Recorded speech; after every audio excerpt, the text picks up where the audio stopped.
Have you ever been in a conversation that turned to spiritual things, but then the person you were talking with said something that you totally disagree with, and you felt stuck for words? Well, that's our topic for today, because there are a lot of different beliefs out there in our society, but it's also true that we can learn how to engage. Here in our nation and in Western society at large, there's a growing belief that all religions are essentially the same. And this is a challenge for conversation because disagreeing can be awkward. But it's also true that the major religions of the world actually say majorly different things on the major topics. So this truth claim by our society isn't true. So how do we deal with this? How could we disagree without disagreeing? Well, here's the key. When people say things we disagree with, we applaud what is good while asking questions about what we don't understand. And what does this achieve? It both puts people at ease and keeps the conversation going. I was in a car with a young professional I knew, and she suddenly piped up to say, "Hey, I've been thinking about spiritual things." Now that was actually quite bold because she knew I was like the God guy. So I said, "Great, what are you thinking to do about that?" To which she replied, "Well, I've been thinking about getting into Ouija boards." Now some Christians might hear that and go, "What are you thinking of doing that for?" But knowing this person as I do, if I'd responded like that with any tone of judgment, she would have replied either verbally or silently to say, "Who do you think you are to judge me? Mental note, never talk to him again about religion."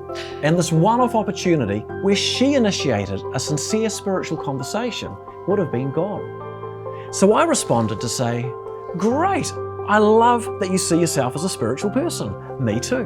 Now, why are you thinking of looking at Ouija boards?" And as she explained, it just didn't make sense to me. So I engaged the conversation authentically, not with judgment, not to change her, just first to understand. I said, "I don't get it.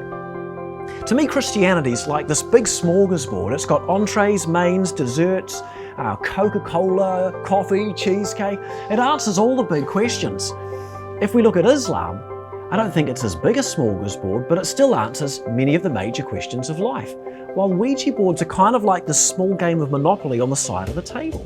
Why Ouija boards are not Christianity?" And because it was a relaxed and respectful conversation, she told me. And my point is this, that explanation she then gave was actually the beginning of our real conversation. Because only at that point did she reveal what she actually believed and thought, and it had nothing to do with Ouija boards.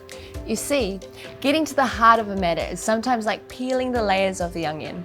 And that's why when you're in a situation where there's a disagreement, it's wise to applaud what is good, because this puts everyone at ease. And then to ask questions about what doesn't make sense to you, because questions open up conversations, and it's amazing where these conversations can go. I was on a longer flight one day, and I discovered I was sitting next to a journalist, and that she had all the standard negative views of Christianity that you might expect in our society. She was a skilled conversationalist too, yet by knowing what topics might be sensitive, I simply avoided direct comments on them. Instead, I'd tell stories and replied many of her questions with questions. And incredibly, this conversation we had, which was mostly about spiritual and moral things, lasted 4.5 hours of a 10-hour flight.